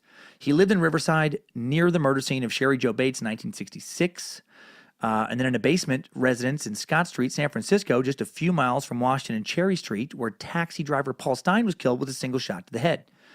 Right? Remember, in the Zodiac, one of his letters referenced having a basement, which is not common in California homes. He worked as a projectionist at the Avenue Movie Theater, a place that specialized in silent movies. One of his favorite films was The Red Phantom, a film highlighted in possible Zodiac correspondence. When the Red Phantom letter would arrive at the San Francisco Chronicle on July 8, 1974. He possessed a royal typewriter, the kind used to write the typed confession letter sent to Riverside Police in 1966 after the murder of Sherry Jo Bates. He also looked a lot like the police sketch of the killer, fit the description of the killer's size. Like when he was interviewed by police, he would say things like, yeah, no, I look like the guy. No, a lot of things, there's a lot of weird circumstances. I mean, basically he would say stuff like, I would think I did it too. He was investigated by Napa County Police Department, but nothing tangible emerged. Marshall was in later years cleared from ongoing investigation shortly before his death in Marin County in 2008. He was also subject to an FBI investigation, but his records were expunged in 1993. No files remained. Probably not Rick. Rick came across to me in my research like a guy who wanted people to believe he was a Zodiac. I could see him being a guy who maybe sent in some of the later letters, wanting to keep it going, wanting to keep this attention happening, hoping to have be suspected, knowing that he would not be found guilty because he wasn't actually the dude. And then there's Arthur Lee Allen. Now, historically, this is the name tied most closely to Zodiac's suspect list. He's suspect number one. The 2007 David Fincher movie I've referenced, Zodiac, which again, I think it did a great job of making a real effort to stick to the known facts of the case, and most commonly held speculation about the Zodiac killer strongly implicates Arthur as being the killer who gets away with it. The connections and coincidences between Lee and the killings are numerous and creepy, and Allen was the only suspect to be served with search warrants by police in this investigation. Strangely, Chikatilo never even considered by the police. Something about him never actually setting foot in America. Whatever. Former friend of Lee's, Don Cheney, alerted police to Allen as a possible suspect after numerous conversations he had with Allen before the murders, when Lee had supposedly told Cheney he wanted to kill couples at random, call himself Zodiac, use a flashlight attached to his gun to aid hunting at night. There's a documentary you can watch on YouTube called His Name Was Arthur Lee Allen that really makes you wonder if he was in fact the guy. There's a lot of the footage is just an interview with Don Cheney, who clearly believes this was a guy. And if what he was saying is true, then he was the guy. But, it's a kind of a he said, she said. We just have his word. Then there's the persistent rumor that Lee could have been one of those unidentified guys who showed up to Zodiac victim Darlene Ferrin's house painting party, back in 1969. Lee lived in that area. And there is a Vallejo police report that mentions that Darlene's sister, Linda, said that a man named Lee would bring Darlene gifts from trips he'd taken to Tijuana, Mexico around that time. Allen did own a Zodiac watch adorned with the now famous crosshair symbol, a watch given to him by his mother in 1967. He had connections with the U.S. Navy after enlisting in 1957, which could have linked him to being able to get those wing walkers, the military-style boot. He was a size 10.5. Remember those foot impressions in the Lake Berryessa attacks on Brian Hartnell and Cecilia Shepard. He wore the right shoes. And plus, in a confession to police, he did reveal that he was in possession of knives that were covered in blood on the day of those attacks in Lake Berryessa. He stated that they were used to kill a chicken, which is fucking weird. to me. Like, who drives out? I know where this is maybe a little bit country again, but who drives out and just, just finds a fucking chicken wandering around, kills it with some knives, and then just leaves the knives in their car? I don't know. That seems very odd to me. He also owned a Royal typewriter, which police removed from his home, similar to the one that produced the confession letter in connection to the unsolved stabbing of Sherry Jo Bates outside the Riverside City College, that 66 killing. Plus, he was identified as the killer by Michael Mageau, who survived the attack at Blue Rock Springs Park in Vallejo on July 4th, 1969. Although he did not identify him until 1992 for whatever reason in the investigation. His residence at 32 Fresno Street was located just 10-minute walk from the payphone at the corner of the Springs Road and Tulum intersection where the Zodiac made his first call to police. He was fired from the Calaveras Unified School District in 1968, shortly before that first killing, after he allegedly molested a child and lost his teaching credentials. Could that explain his later threats to blow up school buses? Maybe explain his sudden anger towards authority in the world. Darlene Farron, who had worked on Tennessee Street in Vallejo, which was just about one block from the bottom of Allen's residence at 32 Fresno Street. A police report at the time highlighted that somebody by the name of Lee was apparently often seen in the company of Darlene. And then Don Cheney again stated that, Allen had mentioned to him that he was fond of a waitress at the restaurant, at that waffle restaurant where Darlene worked. Arthur Lee Allen often went by the name of Lee, actually spelled it as Lee, L-E-E. His middle name was actually spelled L-E-I-G-H. And he would go by Lee often. A team of investigators were actually about to charge Lee with some of the murders after Mageau identified Allen as the killer in 1992, but then a month later, he was found dead on the floor of his 32 Fresno Street Vallejo residence. Detective George Ballwart would say, "I am 95% sure it was him. It is because so many coincidences point in his direction. What really bothers me about this case is that we were ready to charge Arthur Lee Allen with the idea in mind that it would be taken to a trial so that 12 jurors could make that determination, but he died before we could do that." So it took a long time to get all their ducks in a row, but they were actually going to charge him. According to statements to police by family and friends prior to the publication of Zodiac's codes, Allen had possession of codes featuring identical symbols. Additionally, Allen was known to use the same unusual spelling and phrasing as the Zodiac used in some of his letters, such as spelling, Christmas with 2 S's, saying trigger mech instead of trigger mechanism. On September 27th, 1974, Allen was arrested by the Sonoma County Sheriff's Department on a charge of child molestation. He'd be found guilty to go to prison until 1977. Now, remember, 1974 is the last year a letter most believe was definitely written by the Zodiac Killer. So that's a hell of a coincidence. And his birthday, December 18th, the very same birthday the caller claiming to be the Zodiac claimed to have when he called Melvin Belli, that attorney, in 1969. So a lot of evidence, a lot of circumstantial evidence. Why wasn't he charged? Well, first of all, various handwriting analysts stated that, his handwriting just didn't match the handwriting found on the Zodiac letters. Don Cheney, though, and others had an explanation for this. They said that he was ambidextrous, and Cheney swears he could write very well with both hands. He thinks that Lee he didn't think this. Lee normally wrote with his left hand, and then Cheney thought that he would write the Zodiac letter with his right hand. Now, Lee did provide writing samples from both hands to investigators, and handwriting analysis ruled out both hands. But, I think he could have fooled investigators. He could have just wrote extra shitty with his other hand in front of them for that submission. He wasn't a dummy. He actually scored a 135 on an IQ test in his early 20s, 5 points below genius, according to an article I found in the East Bay Times. Also, he wasn't investigated further early on because DNA and fingerprints lifted from several items connected with the Zodiac crimes failed to produce a match with Lee, including fingerprints retrieved from the taxicab murder of Paul Stein on October 11th, 1969, a palm print lifted from the Exorcist letter on January 29th, 1974. In 2002, DNA extracted from the stamps and envelopes from Zodiac letters failed to implicate Allen. He also passed a polygraph examination during his initial investigation. However, I'd still pick him as the killer if I had to choose. If I was forced to pick a guilty party based on which dude looks the creepiest out of the suspects, I would actually definitely pick Arthur Lee Allen. He looks like a serial killer. He looks creepy. He does fit the physical description of the Zodiac. He's the most likely suspect, but now he's dead. And there's a good chance, we'll never know for sure. I did find one more piece of interesting information incriminating him, though. It was that cipher sent to the Chronicle on November 8th, 1969. The one that wasn't decoded. Well, a Massachusetts man named Corey Starliper claims to have cracked the code in 2012.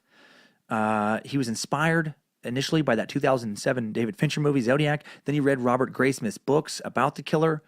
And here's what he came up with. Here's what he says that cipher says. Kill, self, doctor, help, me, kill, myself, gas, chamber. Then an unintelligible word. Days, questionable, every waking moment. I'm alive. My pride lost. I can't go on living in this way. Killing people. I have killed so many people. Can't help myself. I'm so angry. I could do my thing. I'm alone in this world. My whole life full of lies. I'm unable to stop. By the time you solve this, I will have killed 11 people. Please help me stop killing people. Please. My name is Bojangles, motherfucker. That's right. We do know who the Zodiac Killer was, and it was none other than Bojangles, three-legged, one-eyed pit bull hellhound of occasional terror. That's why the handwriting never matched anyone, because it wasn't handwriting. It was paw writing, okay? Why did he do it? Well, because the investigators failed to mention there are many reports that all 5 Zodiac victims were die-hard Pinko-Russian communists intent on bringing America and freedom to its knees. And why did he taunt the police? Well, because they were in on it. They weren't real cops. They were free-loving, pot-smoking hippie people wishing they could live in some kind of communal communist compound, and he was fucking sick of it. San Francisco got a little too anti-capitalist in the final days of the 60s, and Bojangles needed to remind everyone that if they didn't value life, liberty, and the pursuit of happiness as he saw it, he'd replace it with death, weird afterlife slave references, fear, and possibly a lot of fucking buttons. No, of course not. That's not what happened. That's not what the code revealed. The code actually did reveal, after all that, the name to be Lee Allen. So that's pretty big to me. However, other code crackers did not come to Starliper's same conclusion. Authorities have not responded to his many requests to explain how he cracked the code. So who knows? A lot of shit out there. A lot of stuff about the Zodiac. You could get lost for days, weeks, months. Hell, people have been obsessed with definitively proving who did it for their entire adult lives. And still, what I presented is what I believe to be the most credible stuff out there. If I missed something you felt was important, send it in to Bojangles at timesuckpodcast.com, and it may show up in a future Timesucker update. So before we get to the top 5 takeaways, there is one last suspect to discuss. Texas Senator and former presidential candidate Ted Cruz. And to examine his connection to the Zodiac Killer, we must check in with the idiots of the internet. Idiots of the internet. Under a video titled Ted Cruz is ZodiacKiller.mov, posted in February of 2016, YouTube user Mazers Razors posted, "Thank you for spreading the truth. It seems like this should be a bigger news story." And then there are countless comments under numerous Zodiac Killer videos that say something to the effect of, "Ted Cruz is definitely the Zodiac Killer." Under a video titled Ted Cruz admits he's the Zodiac Killer, Real, posted in February of 2016, Aron Harper writes, "Do you guys realize he wasn't even born yet the last time the Zodiac Killer was active?" To which Diana Acosta replies, "You do realize he could have easily faked his birth certificate." That's right. Ted Cruz was born on December 22nd, 1970, over a year after the last confirmed Zodiac killing. And yet some people actually think he could still be the killer. A 2016 poll taken in Florida revealed that 38% of the people questioned believed that Ted Cruz could be the Zodiac Killer. Asked point blank, "Do you think Ted Cruz is the Zodiac Killer or not?" 10% said yes. Another 28% said they weren't sure. Where did this belief come from? Well, according to knowyourmeme.com, on March 14th, 2013, the Twitter feed at RedPillAmerica posted a tweet claiming that an upcoming Cruz speech would be titled, "This is the Zodiac Speaking," the name of a documentary. Then on November 10th, 2014, Twitter user @Flash2844 tweeted that Cruz's deathbed confession would be, "I am the Zodiac Killer," along with the hashtag Ted Cruz is the Zodiac Killer. On December 15th, 2015, a Facebook page titled Ted Cruz is the Zodiac Killer was launched, garnering upwards of 9,400 likes over the next 2 months. January 20th, Twitter user 2016, Twitter user @Linzetta posted a fake quote of Cruz confessing to the Zodiac Killer murders. That evening, Twitter user @ZeppelWilbury tweeted that Cruz was born in Calgary, Canada, and that the Zodiac Killer's final victims were named Cal and Gary. And it just kept building and building and building from there, getting more absurd. Memes are being spread around, and it goes truly viral. And yet some people like user Diana Acosta, even when confronted with the fact that he was born after the murders were committed, still seem to think he actually did it. All because of some random person's, random comedic tweet. YouTube user Dude Bro Buddy, real username, says under another video accusing Ted Cruz of being the Zodiac, online, I saw a theory that Ted is from the past, so he's a time traveler.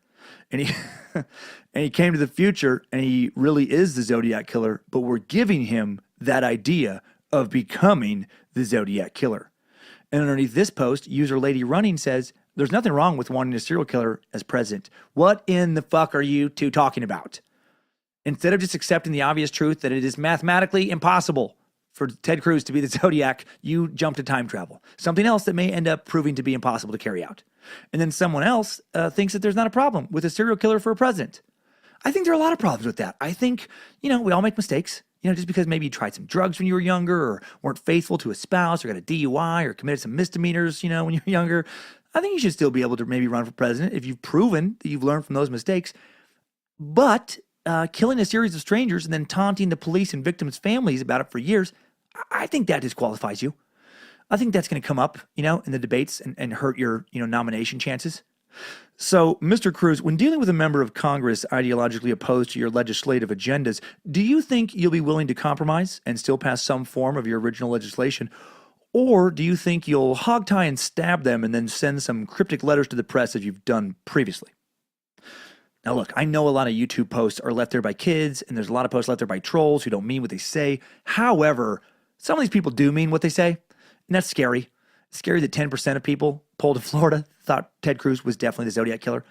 These are probably people who heard of the meme associating Ted Cruz with the Zodiac, but didn't keep listening until it got to the part, but it's just a joke. And those people terrified me. And there's a lot of those people. People who, they hear crazy shit that someone posts on the web and they do zero critical analysis of the information. People with weak logic and critical thinking skills, but strong breeding capabilities. People who don't think but do fuck often.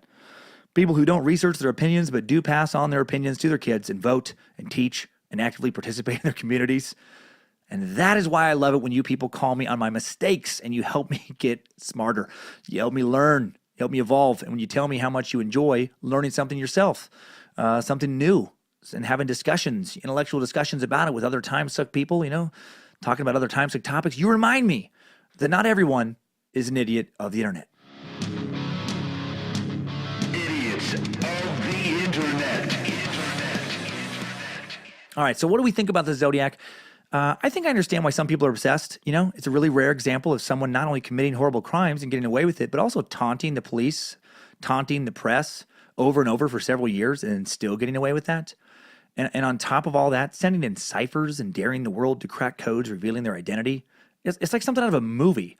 Some weird supervillain harassing an entire city, It feels like like the Joker or something harassing Gotham. Except it's not a movie, it really happened.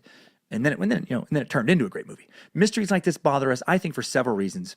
We don't like someone not ever receiving justice for committing the ultimate crime, murder. It reminds us that the world is definitely not fair. Sometimes karma is not a bitch. Sometimes bad people are never punished for their crimes. And also, it doesn't feel good to be presented with a puzzle like a cipher and not be able to solve it. Like, I remember the rage I would feel as a kid trying to complete a jigsaw puzzle and not be able to find the piece I needed. Like, it made me feel like a complete idiot, like a helpless moron, like a failure. Well, the Zodiac gave that feeling to millions, and for some, still is giving that feeling to them. In situations like this, I like to pretend that maybe the real killer was killed by another sadistic killer, and his body has just never been found. Wouldn't that be nice? Kind of poetic? Or at the very least, if it was someone like Arthur Lee Allen, I hope it ate away at him every day for the rest of his miserable fucking life. I hope it devoured any and all joy and happiness he might ever feel again. I hope the burden of those murders just haunted him, just wore him down into that heart failure, because worst case is that he did do it and just didn't give a shit. It didn't bother him one bit. That he loved all the attention and had a great life. That is an outcome that is both sadly possible and horribly unsettling. Okay, so now time for one final look at the Zodiac this week with some top 5 takeaways. Timesuck Top 5 Takeaways. Number 1, the Zodiac killed 5 people and wounded 2 others between December 1968 and October 1969, may have killed countless more, putting his body count at 37 in the last letter thought to have probably come from him, sent in to the San Francisco Chronicle in 1974. Number 2, Zodiac survivor Brian Hartnell is one tough son of a bitch. The guy was stabbed half a dozen times with a roughly foot-long knife, and then after that, after playing dead, untied himself, somehow got loose from being hogtied, and walked away and got help. Number 3, the most likely suspect is the only one the police ever obtained a search warrant for, Arthur Lee Allen, who likely knew Zodiac victim Darlene Ferrin, lived very close to where she worked, was in the right area for all the other murders, fit the description, had the right shoe size, the right birthday, and amongst many other pieces of circumstantial evidence, went to prison at a time that coincided with the end of the Zodiac letters. He was also years later identified by one of the survivors of a Zodiac attack. Number 4, Ted Cruz is not the Zodiac. Like for sure. 100% not him. Absolutely not for sure. Number 5, new info. The History Channel will be premiering a new 5-part miniseries called The Hunt for the Zodiac Killer on Tuesday, November 14th, 10 p.m. Eastern Time. The show features a team of top investigators and codebreakers working in tandem with a supercomputer known as Carmel, the first of its kind program to think like a killer. And the show may be a complete piece of shit, maybe a complete waste of time. The History Channel is not sponsoring me in any way. I just know a lot of you are really into this topic, and I wanted to make you aware of this show. If it sucks, don't blame me. If it sucks in a bad way. If it sucks in a good way, I'll take credit. I can't vouch for it because I feel like the History Channel is very hit and miss. But, after doing this research, I am interested. If they do, though, conclude after their analysis that it was, in fact, Ted Cruz, I myself may take a gun and start killing random History Channel executives and then sending in my own ciphers to whoever is still alive at the History Channel. Timesuck Top 5 Takeaways. All right, everybody. So that was the Zodiac Suck. I hope you enjoyed it. Special thanks to Time Suckers Grant Olson, Mac, Mike Walters, Haley Siddell, Colton Black, Drew Fitzpatrick, Ben, Tim Epps, Micah, Mike Moses, Larry Hood, Brandon Weimer, Sam Clark, David Liu, John Stuhlreiner, and I'm sure many others I've missed for suggesting the Zodiac. And the one name, Stuhldreher, I don't know, John. Sorry, I'm sure I butchered your name, and I'm sure you're used to it, because that's a crazy one. Extra big thanks to Sydney Shives for managing all the Timesuck emails week in and week out. Blessing to have on the team. Timesucker Mike Jernigan has had some horrible medical problems lately. He's a diehard Timesucker, man. One of the first frequent messenger into the show, and messenger. I think I said messenger. That'd be weird. He's a frequent messenger into the show. And just a good dude. I've met in person a few times at some shows. And I will have a link to his GoFund campaign in the episode description. He just had some horrible, unlucky infection situations go on. So if you want to help out another time sucker going through some medical maladies, you can find that in the episode description. Excited to step away from the darkness and suck on something positive this coming Monday. Suck on a real-life goddamn hero, Chesty Puller. Lewis Burwell, Chesty Puller, born in June 26, 1898, died on October 11, 1971. He was a U.S. Marine Corps lieutenant general who fought guerrillas in Haiti and Nicaragua in World War II, fought in the Korean War as well. And Puller is the most decorated Marine in American history. He's one of 2 U.S. servicemen to be awarded 5 Navy Crosses. And with the Distinguished Service Cross awarded to him by the U.S. Army, his total of 6 stand only behind World War I fighter pilot Eddie Rickenbacker's 8 military awards for valor. And I know almost nothing about Chesty right now, but I'm going to know a lot Monday. It's going to be a fun Veterans Day kind of week presentation for the Suck, and I'm really eager to learn about this American hero. Hope you are as well. And finally, thanks for the continued PayPal donation. So generous. Thanks for choosing to link to Amazon from TimesuckPodcast.com. Help the show. Thanks for buying Timesuck hats and shirts, etc. Trying to find time to get some new designs into the pipeline. Hoping to do that very soon. Just getting some Timesuck infrastructure set up so I can stay on top of stuff. All right, let's catch up on previous episodes and recent happenings. Some shadow people shit with some Timesucker updates. Updates? Get your Timesucker updates. Okay, so let's talk about shadow people. As promised earlier, this first shadow people encounter is sent in from the UK, where there is a growing body of time suckers. God, I hope it builds enough where I can do some shows over there one of these days. Hail Nimrod! This is from Manj Sangha. Hope I'm saying your name right, Manj. Hail Nimrod, king of the suck, lord of the suckers, the OG of sucking. Heard the Shadow People podcast today, and now the sun has gone down. I'm already shitting myself for when it comes to bedtime. Going to sleep tonight with the news on. For some fucked up reason, having the news on makes me feel safe from harm. Fuck knows why. Anyway, I digress. About 20 years ago, a friend of mine was seeing a girl. They'd go out drinking. When the night was over, they'd go back to her flat and get down to some jiggery pokery. I love jiggery pokery. In her bedroom, I didn't know him at the time, but he told us that when they were making some sweet music, Michael motherfucking McDonald style, he always thought someone, or more precisely, something was above her wardrobe and was watching him. Ugh. He said it was real dark at the top of the cupboard, but he felt some sort of presence. As he was a stoner and he was always half cut, he was pissed, which is drunk for you Americans who know no British slang. He thought it was just his imagination, so he never mentioned it to her. After they split up, he bumped into her at a local pub, brought this up with her. He told her that he always thought they were being watched, even when no one else was in the flat and the curtains were drawn. As you can imagine, he absolutely shat his pants when she said she felt the same thing too, being watched by something from the top of the wardrobe when they were together. That is fucking creepy that she felt it from the same spot, or when she was on her own. He didn't touch her or approach her, just watched. She said once they split up and he wasn't over on the weekend, she moved out as she didn't feel comfortable. I do believe they were being watched by a shadow person who was slow stroking his misty cock, getting off on what he was seeing. I've sent him the link for the episode. Hopefully he'll take the time to listen and conclude that he has experienced for real the shadow people. Looking forward to the Zodiac Killer bonus suck. Hope you did enjoy it. Loving the podcast. Keep on sucking. Hail Nimrod, Manj, and then even though the name in the email earlier was Sanga, it's Hounslow, Hounslow, Hounslow, Hounslow, from the UK. Well, thank you, man. Thank you very much, man. A shadow stroker. I think you should tell your friend that it was Chikatilo. It had to be. It's Andrei Chikatilo, the butcher of Rostov. It was the shadow butcher. I know it. Just what big deal? I shadow stroke shadow cock in corner of room. Sometimes I shadow stroke up high. I sneak above cupboard, top of cupboard, and I stay there. It's no big deal. Sometimes I shadow come a little shadow dust on top of cupboard. Bothers no one. I don't understand fuss. Who bothered by limp, playful shadow dick? So that's my take, is it a shadow Chikatilo. Now, here's a scary one from Chet Manlier. Timesucker name is Chet Manlier. That's a fucking name. That's a Chesty Puller type name. I feel like if your name is Chet Manlier, you better be able to do a shitload of push-ups. Can't be Chet Manlier and have just a couple nipples on some ribs for chest. Okay, anyway. Holy fuckballs, Bojangles, is what Chet writes. I just listened to the Shadow People episode, and you're a dick.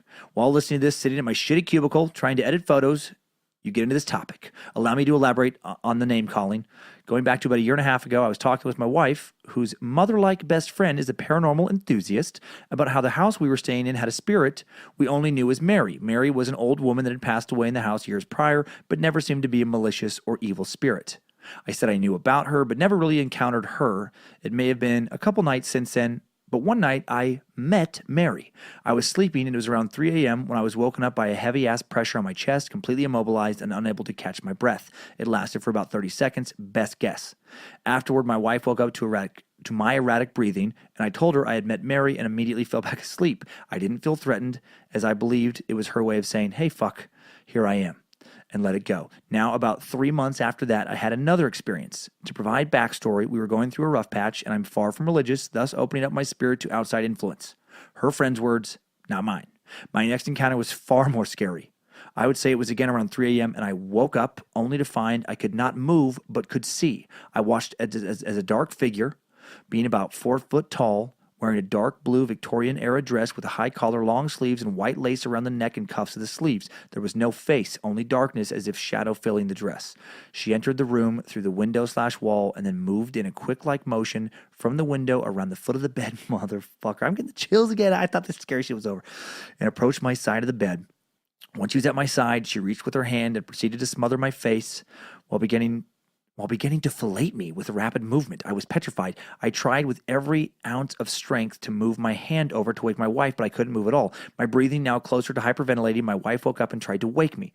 She didn't see my eyes open, and I thought I was sleeping. When I told her I was awake for a few minutes and was trying to wake her, she freaked the fuck out and went outside to calm down and catch my breath. According to her friend, I was attacked by a succubus. Being that I was depressed and had no faith in anything, that makes for an open soul for them to attach to. So being that I've never been one to believe ghost stories and such, I now carry my jar of dirt of crystals and sage to cleanse my being, my house, and anything I can. That shit is real. Scary real. Like it changed my outlook on all things we can't rationally explain. I'm all about science, but holy motherfucking McDonald, there is a whole spectrum of shit we can't see or explain. The scarier part of all of this is when my brother came to visit us a few months after, and he proceeded to tell us about when he was in high school and home before our parents, how he was in his room fucking himself. Interesting way to phrase masturbation. And a spirit/shadow person of the same description appeared in his room. Being that my brother walks a different path in life, he didn't even stop what he was doing and asked her if she was just going to watch or if she was just going to join in. Whether he actually said that or not is anybody's guess, but I could absolutely see him saying that. After his story with a matching description of the shadow figure, my wife and I freaked out. Moral of the story, whether you're sleeping or literally fucking yourself, they are here, real, and apparently very unafraid of us. Keep on sucking. Hail Nimrod. Now go back onto your scheduled daily distractions. I love that I picked these two at random. I picked there was a bunch of shadow people, encounters sent in. I just grabbed a couple from different chunks of when emails came in, with no idea that both of them would involve some weird sex stuff. All right, one more. O exalted King Cummins magnificent, the aroma of that which thou hast and doth steppeth in, be exceedingly sweet and pleasing in mine humble estimation. I love the emails you guys write. The language you use cracks my shit up. Seriously, great work. Just wanted you to know that. It's interesting how the more paranormal topics you cover, the smoother the edge on your skepticism seems to become. I think that's a good thing. This is the cult of the curious after all, and you couldn't be our leader with a narrow and exclusionary mind. I do agree. And since fringe phenomena will always fascinate, it can't hurt your listenership either, especially since you seem to have grown a bit more accepting over the course of this project. Keep in mind that human flight was a stuff of fantasy and failure before the Wright brothers. We went from that first flight, there probably were others lost to ancient history, but fuck them, in 1903 to aerial combat in World War I, in less than a decade, to supersonic flight, to space in an incredibly short time. Point is, just because we haven't yet figured out how to qualify something doesn't make it preposterous or even unlikely. We still have a lot to learn about everything. I mentioned before that I grew up in a haunted house, which I and my mom and brother will always maintain is true. I also said that experience helped force my mind open, and I believe that's true too. And this is referring to a previous email. I'll never try to convince a devout non-believer, nor will one of them ever change my mind. That's just the nature of belief. The difference is that mine is rooted in experience, theirs is a lack thereof. It works the same for the devout who believe in their hearts that Jesus, Allah, or whomever has manifested in their lives, aided and guided them and related their experiences, etc. But I remain unconvinced because I haven't had that. So it goes. Here's a quick story that's close to home, though. Remember those hikers who got lost in Joshua Tree this summer? I do, actually. A close friend of mine was on the crew that spent every weekend since with the guy's dad looking for them in some of the most rugged and confusing terrain on the planet, and they recently located them. They were very close to an area that had already been combed over, and in fact, my friend E had scouted that canyon from the rim and thought it was just too gnarly for anyone to have made their way into. The search was set to move to a different location the next week, but a clairvoyant was called in, and he was there as she worked over the topographical map with her wand and pendulum and marked a spot. So they went back. He said that within minutes of arriving at the spot, she pointed out they'd started finding clues: a bottle of urine, a little alien head grab bag, a partial bag of jerky that coyotes and ravens somehow missed, and from where the first clue was located, he could have thrown a baseball to where their bodies laid. He told me this yesterday, said it still gives him chills thinking about how spot on the woman was. Hanging around a couple of corpses for most of the day, waiting for the Rangers to release him from the scene didn't faze him. So there you go. But he was fazed by this lady's prediction. So there you go, Sucklord. Inexplicable events are a part of our world, and the beauty is in their mystery. Maybe someday we'll be able to buy some appliance to repel ghosts, or find out that a good stun gun will send a shadow man packing. Better than a knife, I bet. Probably. Or figure out the process by which clairvoyance works. But in the meantime, I love that there's still much we don't fucking know. If you have time for casual listening, there's a great podcast called Spooked. It's a spinoff from Snap Judgment. Real stories told by real people. Not all paranormal, but it leans that way. Sorry for the rant. Thanks for freaking me out. I'm alone at a field station in the Mojave, 1.5 hours from the nearest town. Police, EMT. What could go wrong? Rest that throat. You have a lot of sucking to do yet. Sincerely, Reverend Handyman G.B. Green, Jr. Esquire, gynecologist. Oh, man, thank you, Reverend Handyman Green. I am softening, man, on the paranormal. I am for sure. I'm not going to run around saying I believe for sure. I'm still going to, analytically approach things, but open to the possibility that there is shit that cannot be explained going on around us. So thanks for those updates. Thanks, time suckers. I needed that. We all did. That's all for today, Time Suckers. Hope you had a nice Halloween. Follow the Suck on social media, Timesuck Podcast, Twitter, Instagram, and Facebook. And get those Detroit tickets. Get them quick. If you can make it to that show, it'll help so much getting the live podcasts going. And stay away from dark, secluded makeout spots and keep on sucking.